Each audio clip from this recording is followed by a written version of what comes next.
I didn't want to write it from this intellectual place, but but when it came, it wrote itself. And then, of course, I think for me, what was really pivotal is, I think it was last year or the year before, where we had the Festival of James Baldwin's work.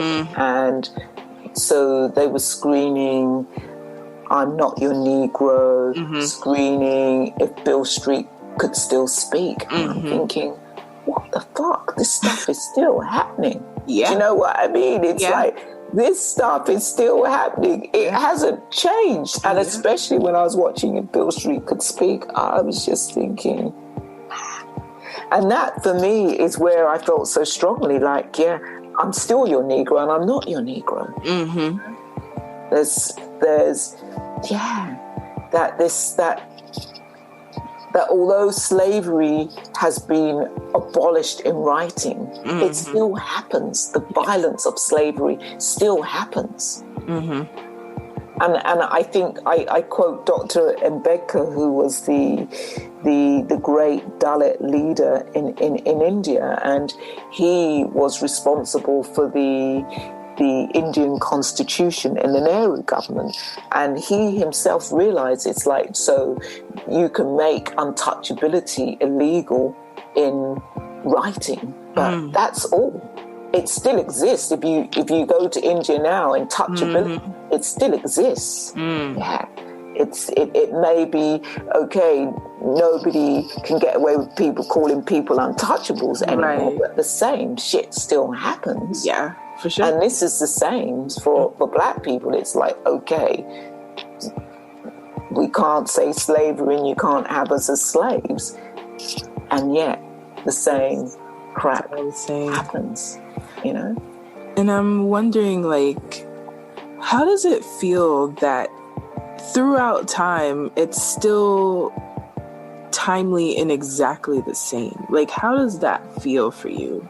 Because I've been thinking about this as well, where, yes, there has been this quote-unquote abolishment of slavery, and we are quote-unquote equal, but we're looking at just this year alone and continue to see the disparities. You know, as you say that, for me, it's about passing the baton on. I'm able to do what I can do because of the people who came before me. I stand on those shoulders, but those people couldn't do all the work. And we can't do all the work. And the people who come after us have to continue to do the work. And that's my lot. I mean, I've got it. Even one of my black friends was challenging me, saying, well, how can you say your life is for the uplift of black people? I'm saying, because it's not saying that I don't care about white people. Of course, part of my work is working with white people so that we can begin to uplift the black people, because we know that actually if there's going to be true upliftment, if things are truly going to change, we need to have white allies. I think some people disagree with that, but I think those are the people who can open the doors. I remember years ago, because I was raised by white people, sometimes my black friends would say, you do the talking because they're going to give it to you. And it was true, because I knew how to talk to these white people, which wasn't going to upset them. I could be a particular way. And so for me, when I'm saying like my life is dedicated to the uplift of black, indigenous people of color, it really is about me not sitting in my home being comfortable. Yeah, in England we say put your legs up and think of England. You know? It's not, how can I be comfortable in my skin with what's actually happening out there? Right. I can't be comfortable in my skin. This isn't about, okay, it's like I have a good life, not just a pretty good life. I have a good life. I'm very fortunate, but I cannot sit still when I see what's still happening to my people. It impacts me, and it's not about so many people. It's about their it's that narcissistic, it's all about me, and as long as I'm okay, Jack, it doesn't matter. Right. But where I'm at,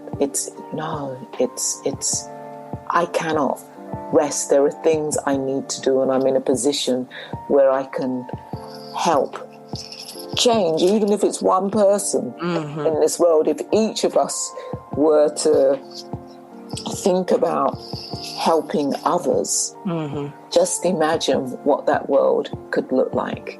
You know, when we help others, we help ourselves, and when we help ourselves, we help others.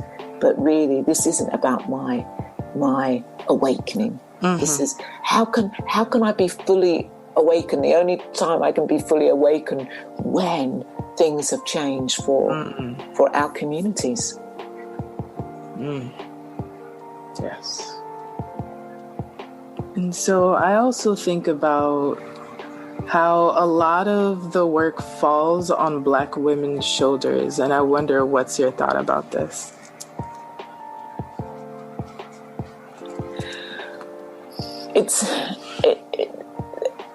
I was thinking, it's the time for Black women, you know, with Kamala Harris being in the White House, Meghan Markle being in Buckingham Palace, well, kind of. Sort of.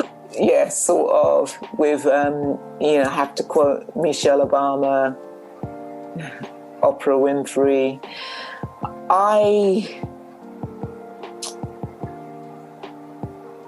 I think that Black men carry the burden, but in a different way. I think that it is on our shoulders because so many of our Black men have been incarcerated and taken away. It's like if we think of slavery, that's what they did. They broke up the family. That's what they did. How many people really actually grew up in that family unit? And so who's left to raise the children? And so if Black men are put in prisons, mental health institutions, then who's left to raise the children? It is the women. And so, yes, we have had to carry the burden, but that's because of the systemic racism and the systemic oppression. It's all part of that. I do see Black men really wanting to carry part of the burden, but it's really difficult. I know for myself, walking along the street, I mean, I laugh, like, with the big breasts that I've got, I'm still referred to as a dude, and the fear of being a dude, you know, the fear of the Black man. Okay. There is the fear of the Black woman, but not in the same way as the fear of the Black male. That's what our Black men are having to deal with.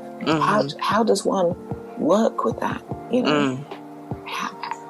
I mean, I still kind of think that one of the things that really shifted my psyche, that the moment when Barack Obama became president of the United States of America, it was like, how did that happen?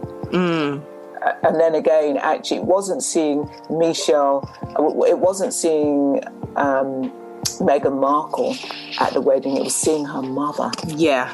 This Black woman with the black dreads sitting with the royalty. How did that happen? So there are these changes, there are these shifts, but coming back to your question, yes, we do have to carry a lot, but Black men have to carry the burden of being feared. The burden of people wanting to tame them, wanting to take away their power.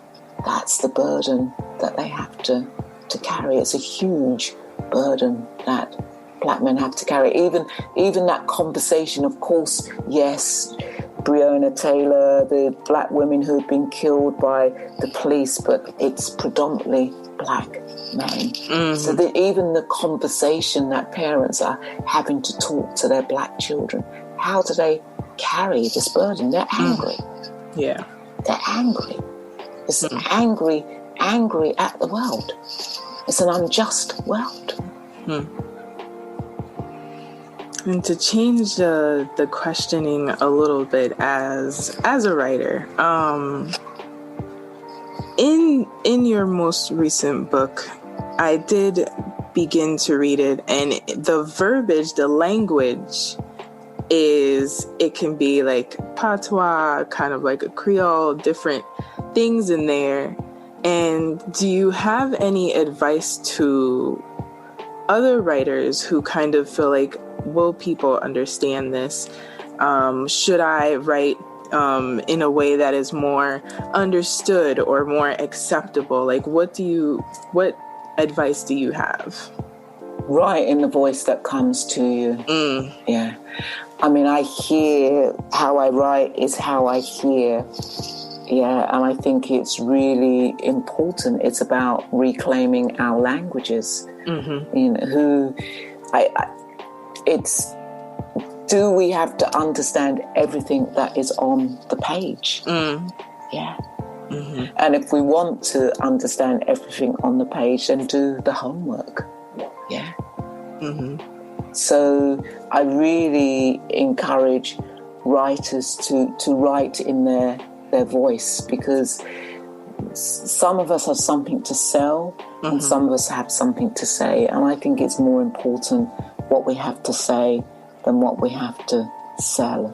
Yeah. That was perfect. And so we're reaching the end, which feels like so short, like it wasn't enough time. Is there anything else on your spirit that you haven't shared? Let us know how we can find you, how we can find your work, and any services that you provide. Well, you can find me on my website, which I must update, which is www.valeriemason-john.com. But if you put Valerie Mason John in, it's going to come up.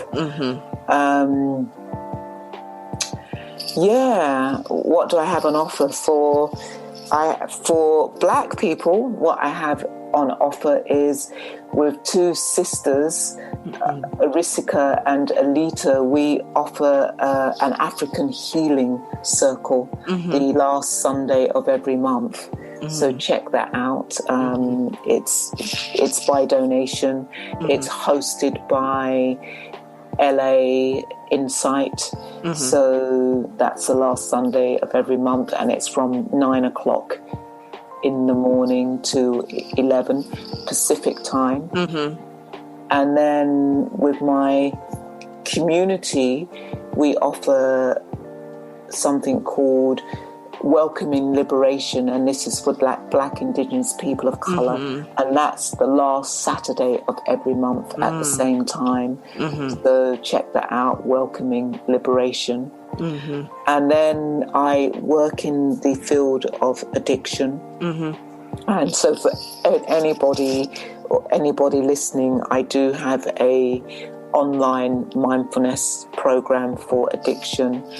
I work in the field of compassionate inquiry, so I do actually work as a trauma therapist in compassionate inquiry. So again, for me, circling back to what does that mean for the uplift of our people, that I will work with white people, I will work with Black people, anybody who will come to me with trauma, because I think if we had more regulated people in the world, there would be more peace in the world.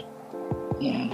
So those are some of the things that I offer, but you can look online. I'm doing a couple of retreats. There's a couple of recovery retreats happening in December, which is open to everybody. And then I have a recovery retreat for Black and Indigenous people of colour, which a good friend of mine is going to be running in January.